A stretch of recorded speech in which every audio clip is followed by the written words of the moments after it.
No início de Romanos, capítulo 11, Paulo questiona os judeus, tropeçaram para que caíssem? Então, Romanos capítulo 11, isto está no versículo 11. Observe que a nação é responsável por tropeçar, mas o propósito soberano de Deus está em questão. Deus aceitou o fracasso deles como motivo para abandoná-los como nação? Paulo é enfático em dar resposta a esta pergunta de modo algum, ou Deus me livre. Sua queda resulta em salvação para os gentios. Note no versículo 11 deste capítulo. E riqueza para o mundo, tanto judeus e gentios. Note o versículo 12. Não podemos, no entanto, ignorar o ponto de Paulo de que Deus abençoou outros para provocar ciúmes em Israel. Deve notar isso no versículo 11 deste capítulo de Romanos. A intenção de Deus é que eles percebam o que perderam e depois os deixem frustrados na culpa, abandonados para sempre. Não.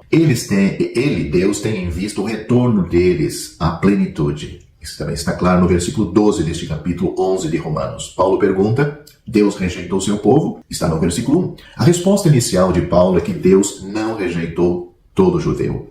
O próprio Paulo é um exemplo suficiente para demonstrar que os judeus individualmente estão sendo salvos. Embora Paulo tenha começado sua carta mostrando que, mesmo no momento em que a escreveu, os judeus individuais tinham um lugar de prioridade ao judeu primeiro, como nós temos isso em Romanos capítulo 1, versículo 16, ou seja, o judeu primeiro, o evangelho deve alcançar os judeus primeiro e depois os gentios. Ainda na epístola, ele estabelece que não há diferença entre judeus e gentios. Todos são igualmente condenados diante de Deus por causa dos seus pecados. Romanos capítulo 3, versículo 19 e o 22, todos são igualmente candidatos às riquezas que a graça de Deus provê para estes pecadores. Romanos capítulo 10, versículo 12. Em Romanos capítulo 11, versículo 1, a questão não foi totalmente respondido no final do versículo 14. Note o versículo 1. Digo, pois, porventura rejeitou Deus o seu povo? De modo nenhum, porque também eu sou israelita, da descendência de Abraão, da tribo de Benjamim. No versículo 14, Paulo diz, para ver se de alguma maneira posso incitar a emolução, os da minha carne, e salvar alguns deles. Como o versículo 12 fala da plenitude de Israel como nação, agora o versículo 15 fala de recebê-los. O versículo 12 diz assim, e se a sua queda é a riqueza do mundo, ou seja, a queda da nação de Israel é a riqueza do mundo, e a sua diminuição a riqueza dos gentios, quanto mais a sua plenitude. Já o versículo 15 diz isto, porque se a sua rejeição, ou seja, a rejeição da nação de Israel é a reconciliação do mundo, qual será a sua admissão? Senão a vida dentre os mortos.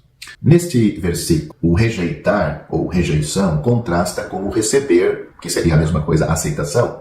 Como eles foram rejeitados no tempo da escrita, quando Paulo estava escrevendo, e até o presente, agora, o tempo de sua aceitação aguarda a nação. Aceitação por Deus da nação. Deus pode enxertar os ramos naturais, a semente nacional de Abraão, Israel, de volta ao seu lugar de privilégio. Você tem que ler o versículo 23. Deus não apenas pode, mas irá por causa de suas promessas feitas a Abraão, Isaque e Jacó. Isso está muito claro no versículo 28, porque os dons e a vocação de Deus são irrevogáveis. Versículo 29. Todas as promessas literais, nacionais e espirituais, ou seja, alianças ou convênios que Deus fez com a nação de Israel, serão cumpridas literalmente, elas serão cumpridas literalmente, nacionalmente e espiritualmente.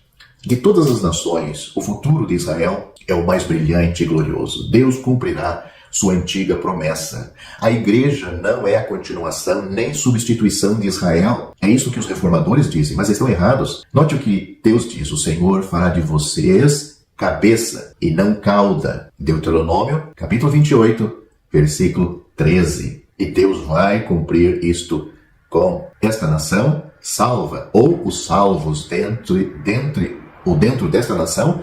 Após o arrebatamento da igreja, Deus vai voltar a trabalhar com Israel.